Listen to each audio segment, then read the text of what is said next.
तो आज मैं आप लोगों के लिए एक बहुत महत्वपूर्ण वीडियो लेकर के आई हूँ कि एग्जाम की प्रिपरेशन या एग्जाम की प्रिपरेशन तो सभी कर रहे हैं और सब अच्छी तरीके से कुछ जो स्कोर करने वाले होते हैं ना, जिनको लाना है कि 100 में से 100 नंबर लेकर के आने हैं। बच्चों को पढ़ाते हैं तो बच्चे हर तरीके के बच्चे आते हैं, ठीक है। 100 में से 100 लाने वाले भी, वो भी कहते हैं कि मैडम 100 में से 100, और सभी बच्चों की चाह रहती है, लेकिन सबके 100 में से 100 तो नहीं आएंगे।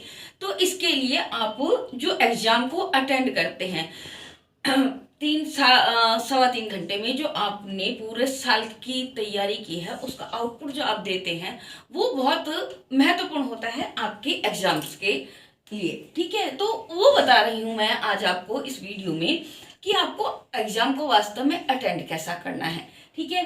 तो देखिए, जो सबसे पहले तो आपके पास में जो आपको एग्जाम के लिए टाइमिंग मिलेगी वो 3.25 घंटे की मिलने वाली है, ठीक है। 3.25 घंटे, तो आप केवल 3 घंटे का ही एग्जाम अपना मान करके चलिए कि 3 घंटे में आपको पूरा का पूरा एग्जाम करना है। उसके बाद में जो 15 मिनट है ना, उसके बाद में केवल उस 15 मिनट में आपको केवल कॉपी को रीचेक करना है कि आपने जो अटेंड किया है उसमें कहीं कुछ छूटा तो नहीं है, ठीक है। अब जो आपके पास में आउटपुट आना है, कॉपी में जो आउटपुट आना है वो कैसे लेकर के आएंगे। देखिए, जो सबसे पहला पन्ना होता है कॉपी का, वो आपके पास में एंट्री का होता है। एंट्री अपनी की, जिसके अंदर आपको रोल नंबर लिखने हैं हिंदी में, इंग्लिश में, ठीक है ना। 10th वाले बच्चे बहुत ज़्यादा ध्यान रखें क्योंकि उनका पहला क्लास होती है जिसके अंदर वो बोर्ड का एग्जाम को अटेंड कर रहे हैं, ठीक है। तो इसलिए हिंदी में भी लिखना होता है रोल नंबर, इंग्लिश में भी लिखना होता है। अपना जो आपके पास में रोल नंबर होता है ना बच्चों, उसके अंदर आप हिंदी और इंग्लिश दोनों में लिख लीजिए, क्योंकि बच्चों के अंदर मैंने देखा है बच्चों को इंग्लिश में कई बार रोल नंबर नहीं लिखने आते और इंग्लिश मीडियम वालों को हिंदी में लिखने नहीं आते। तो ये अपना वहां पर नहीं बताना। आपको जो फ्रंट वाला पेज है उसके अंदर बहुत अच्छी तरीके से आपको बिल्कुल शुद्ध और स्पष्ट रूप से अपनी एंट्रीज करनी है। उसके बाद में आपके पास में आता है सेकंड पेज, जिसके अंदर आप जहां से आपको अपना काम चालू करना है। तो सबसे पहले तो देखिए, लाइनिंग नहीं होती है कॉपी में, तो लाइनिंग के लिए सबसे पहले जो मार्जिन खींचते हैं ना आप बच्चों, पहले वाला मार्जिन आपको थोड़ा सा बड़ा खींचना है, और सेकंड यहाँ पर भी आपको मार्जिन खींचना है, लेकिन ज्यादा बड़ा नहीं, इतना ही, ठीक है। ताकि कोई अगर स्पेस छूट जाए, कोई अक्षर छूट जाए, तो आप उस मार्जिन का उपयोग कर सकें।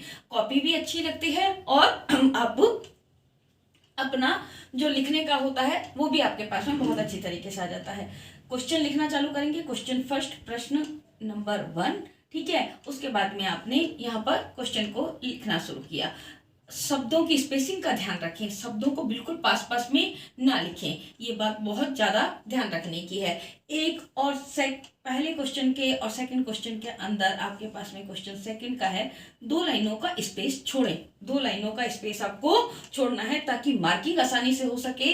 और अगर बाय चांस कोई क्वेश्चन रह गया है तो क्वेश्चन मतलब क्वेश्चन के अंदर कुछ लिखना रह गया है तो आप उसको ऐड कर सके, ये भी ध्यान रखें, ठीक है ना। तो पहले और सेकंड क्वेश्चन के अंदर आपको 2 लाइन का स्पेस छोड़ करके चलना है, ये बात बहुत ज्यादा ध्यान रखनी है।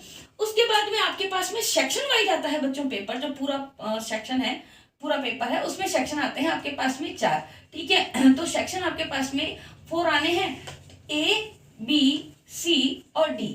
पूरा पूरा सेक्शन ए आपके पास में एमसीक्यूज, फिलअप और जो अति लघुतरात्मक बिल्कुल शॉर्ट क्वेश्चंस होते हैं वो 30 नंबर का आने वाला है, ठीक है। प्रैक्टिकल वाले सब्जेक्ट है उसके अंदर अलग मार्किंग है, लेकिन मोस्टली 30 नंबर का। उसके बाद में आपके पास में बी सेक्शन है आपके पास में, वो आना है 24 नंबर का। उसके बाद में सी है 12 नंबर का, और ये भी है डी है 12 नंबर का। तो इस तरीके से आपके पास में कुल टोटल ये 26 का नंबर का है बच्चों, ये 26 नंबर का है, ठीक है। तो ये ध्यान रखिएगा। तो ये पूरी की पूरी आपके पास में मार्किंग आ जाएगी, ठीक है। तो आपके पास में बहुत इंपॉर्टेंट सेक्शन है बच्चों, सेक्शन ए, ठीक है। तो अगर आपको बिल्कुल यकीन है कि आपके पास में सेक्शन ए आपके पूरी बहुत अच्छे नंबर लाने वाला है, क्योंकि नंबर कटेंगे भी इसी सेक्शन में और बनेंगे भी, मार्किंग अगर आपकी बनेगी बहुत बढ़िया तो इसी सेक्शन में, और अगर नंबर कटेंगे तो वो भी यही सेक्शन कटवाएगा, ठीक है। बाकी में तो आप जो है आपकी आपको बिल्कुल जो आता है वही आपको उसको अटेंड करेंगे, ठीक है ना। नंबर कटेंगे, ऐसी बात नहीं है कि नंबर नहीं कटेंगे, लेकिन जहाँ पर आता है वो आप बहुत अच्छी तरीके से कर पाएंगे, जो नहीं आता वो आप छोड़ेंगे।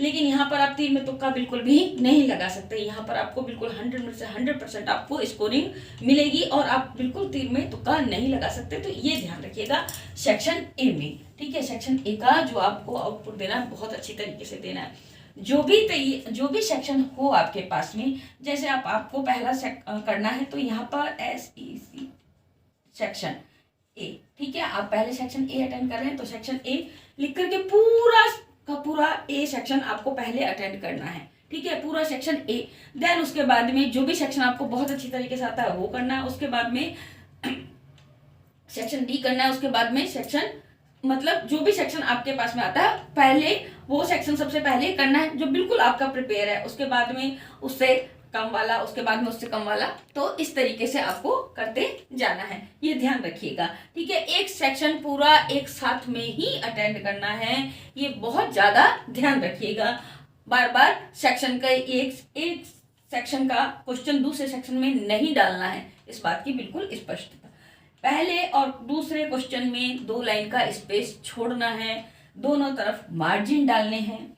और जो भी आप जिस लाइन के ऊपर फोकस, जैसे क्वेश्चन डिपेंड करता है बच्चों, एक या 2 लाइनें प्रमुख होती हैं, उसी उन लाइनों में उस क्वेश्चन का आंसर आ जाता है। बाकी तो आप उसको उस नंबर वाइज उस जो क्वेश्चन है उसके अंदर अपना डालते हैं, आउटपुट डालते हैं, ठीक है ना। जैसे 2 नंबर के क्वेश्चन है तो आप 4 से 5 लाइनें लिखिए 2 नंबर के क्वेश्चन के लिए। 2 नंबर के क्वेश्चन के लिए 2 नंबर का क्वेश्चन है, इसके लिए 4 से 5 लाइन। कितनी लाइन लिखनी है आपको? 4 से 5 लाइन, ठीक है।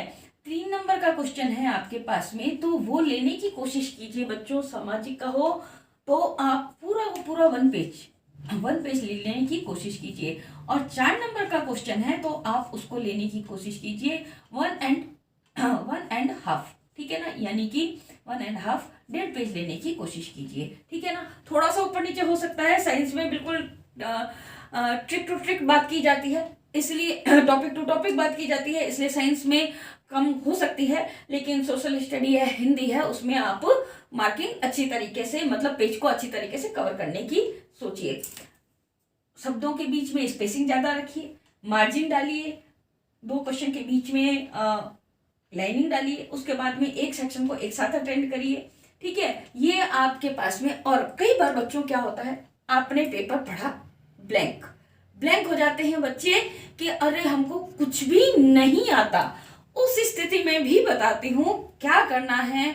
पेपर आपने पढ़ लिया है, कोई बात नहीं। कई बार बच्चे बिल्कुल इतने तनाव की स्थिति में आ जाते हैं, इतने टेंशन की स्थिति में आ जाते हैं कि हमको कुछ भी नहीं आ रहा, अब क्या होगा, पूरा साल हम फेल हो जाएंगे। ऐसा कुछ भी नहीं है बच्चों। उस समय बिल्कुल डिमोटिवेट नहीं होना, अपने आप को बिल्कुल स्थिर करना है, मानसिक रूप से स्थिर होकर के वहां पर पुनः अपने आप को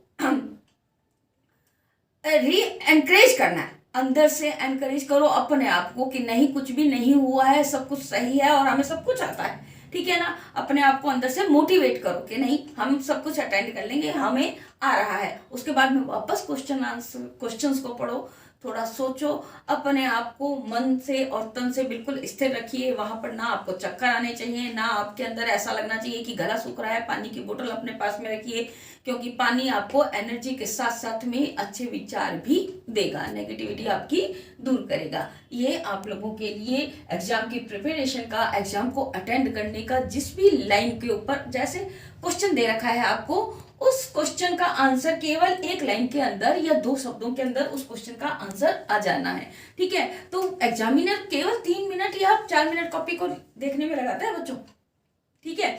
सेक्शन ए है, उसके अंदर तो उसके पास में आंसर की होगी, तो वहां पर वो चेक कर लेगा। लेकिन बाकी में वो केवल देखेगा कि आंसर किस लाइन में है, तो उस लाइन को वो अंडरलाइन कर देगा, ठीक है ना। तो आपको भी क्या करना है, जो क्वेश्चन है उसका आंसर वहां पर उसके नीचे अंडरलाइन करना है कि मेन क्वेश्चन इस पर आधारित है, क्वेश्चन है उसका आंसर इस लाइन में आपको मिल जाना है। तो वहां पर उस चीज को अंडरलाइन कर दीजिए। एग्जामिनर की तुरंत दृष्टि वहां पर गई, उसका टाइम आपने कम कर दिया कॉपी चेक करने का, तो वो आपको मार्किंग भी बढ़ाएगा, उसके ऊपर बहुत अच्छा असर भी पड़ेगा। ये आप लोगों के लिए ट्रिक और मैंने बताई है। कैसा लगा है वीडियो, और अगर अच्छा लगा तो प्लीज़ लाइक कीजिए, कमेंट कीजिए और शेयर भी कीजिए वीडियो को ज़्यादा से ज़्यादा, क्योंकि ऐसे ही महत्वपूर्ण वीडियो मैं आप लोगों को समय समय पर देती रहूंगी। एग्जाम को अटेंड करने का तरीका बताया है, हिंदी में आप गद्यांश और पद्यांश को किस तरीके से करेंगे उसका भी वीडियो मैं जल्दी ही लाने वाली हूँ।